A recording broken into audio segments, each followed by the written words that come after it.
जी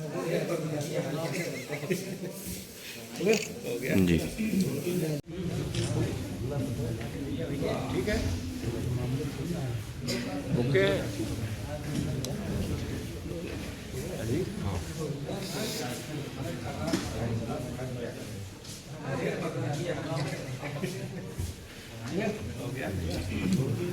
ये दो हैं। चलो अंकित गुप्ता और राजेश, चलो दोनों चलो। ये बाइक चला रहे थे, वो पीछे बैठे, ईंट उनके तरफ से मारी। जीवन ठंडी हम लोग बैठे हो तो बैठ ही रहे ना। जीवन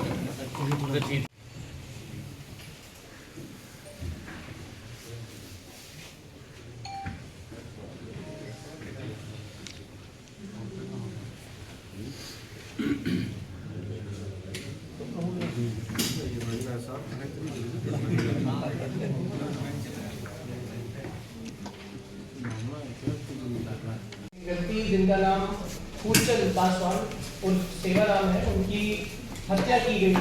वह एक ग्राहक सेवा केंद्र चलाते हैं और जब हमें उनकी बॉडी मिली थी तो उनके सर पे बहुत ही गंभीर घाव थे और ये प्रतीत हो रहा था किसी वस्तु से उनके सर पे बहुत बुरी तरीके से मारा गया है, जिससे उनकी मृत्यु हुई है।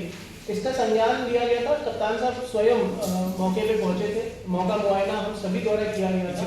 हमारे द्वारा 5 टीमों का गठन किया गया था। फॉरेंसिक टीम को बुलाया गया था, जिन्होंने जितना भी इम्पोर्टेंट साक्ष्य है उसको संकलित करके वापस गई थी। ये टीमें अलग अलग एरियाज पे काम कर रही थी, चाहे वह सीसीटीवी हो, चाहे सीडीआर हो, चाहे अरेस्ट हमें करना हो, अन्य चीज़ों पे हमारे द्वारा काम किया जा रहा था। इसमें हमारे देखिए, जैसे आप सभी को विदित है कि 26 तारीख को 26 दिसंबर 2025 को लगभग 10:20-30 के करीब एक घटना हुई थी, जिसमें बनौली ग्राम कोठन थाना क्षेत्र के एक व्यक्ति जिनका नाम फूलचंद पासवान और सेवाराम जी हैं, जो ग्राहक सेवा केंद्र चलाते हैं, उनकी सर पे किसी वस्तु से कुछ मार के हत्या कर दी गई थी। तत्काल सीनियर अधिकारी द्वारा मौका मुआयना किया गया था, फॉरेंसिक टीम के द्वारा साक्ष्य संकलित किया गया था और मैंने तभी एक मीडिया बाइट दी थी जब बताया था कि कप्तान साहब द्वारा 5 टीमों का गठन किया गया। हमारे द्वारा आज मैं बताना चाहूँगा कि कल हमारे द्वारा इस पूरे जो घटना है उसका सफल अनावरण किया गया है और हमने 2 अभियुक्तों को पकड़ा है।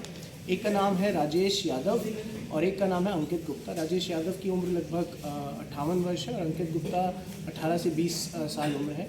यह जो मकसद था वो था चुनावी रंजिश, प्रधानी रंजिश। मैं बताना चाहूँगा कि जो राजेश यादव है वो 2005 में प्रधानी चुनाव लड़े थे और उनका ही रिप्रेजेंटेटिव 2015 में प्रधानी चुनाव लड़ा था, जिसमें जो फूलचंद पासवान जी थे वह भी लड़े थे और वह 14 वोट से हारे थे फूलचंद पासवान। राजेश यादव नहीं चाहता था कि 2025 में फूलचंद पासवान भी प्रधानी चुनाव लड़े। इसी कारण वह जब 26 तारीख को फूलचंद पासवान के ग्राहक सेवा केंद्र में गया अंकित गुप्ता के साथ और उसके द्वारा धमकी दी गई कि तुम यह इलेक्शन ना लड़ो, और उसने कहा मैं इलेक्शन लड़ूंगा, जो करना है कर ले। इसी कारण वह उग्र हो गए और जो बाहर ईंटों का ढेर था वहाँ से ईंट उठा के उन्होंने फूलचंद पासवान के सर पे कई बार प्रहार किया, जिसकी वजह से इनकी मृत्यु हो गई।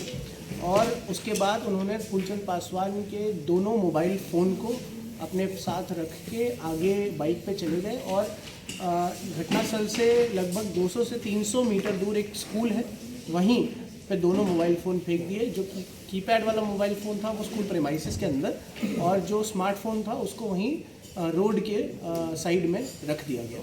मैं बताना चाहूँगा इसके सफल अनावरण के लिए हमारी सारी टीमों ने सराहनीय कार्य किया है। इसमें सबसे पहले हमने सीसीटीवी जो एनालिसिस कर रहे थे, उसमें सीसीटीवी में हमें एक क्लू मिला था। क्लू के द्वारा हमें पता चला कि 13 से 14 मिनट का डिफरेंस आ रहा है। बाइक एक सीसीटीवी से गुजर रही है पर दूसरे सीसीटीवी से गुजरने में 13 से 14 मिनट का डिफरेंस आ रहा है। जब हमने सीन रिक्रिएट करवाया, सेम बाइक को ले जाके हमने पूछा जो आगे बैठे थे राजेश यादव और पीछे बैठे थे अंकित गुप्ता, तो दोनों के जवाबों में थोड़ा फ़र्क आया। दोनों कह रहे थे हम जो रुके हम चाय पीने के लिए रुके, लेकिन राजेश यादव एक दुकान बता रहे थे और अंकित गुप्ता दूसरी दुकान बता रहे थे। तो इन्हीं विरोधाभास में हमने इनसे और क्वेश्चनिंग करी और जब हम थाने में ले जाके हमने क्वेश्चन किया तो दोनों ने ही बताया अपना गुनाह कि राजेश यादव द्वारा इनके सर पे ईंटों से प्रहार किया गया था और अंकित गुप्ता जो था वह इन्हें सपोर्ट कर रहा था घटनास्थल पे। सर इन दोनों में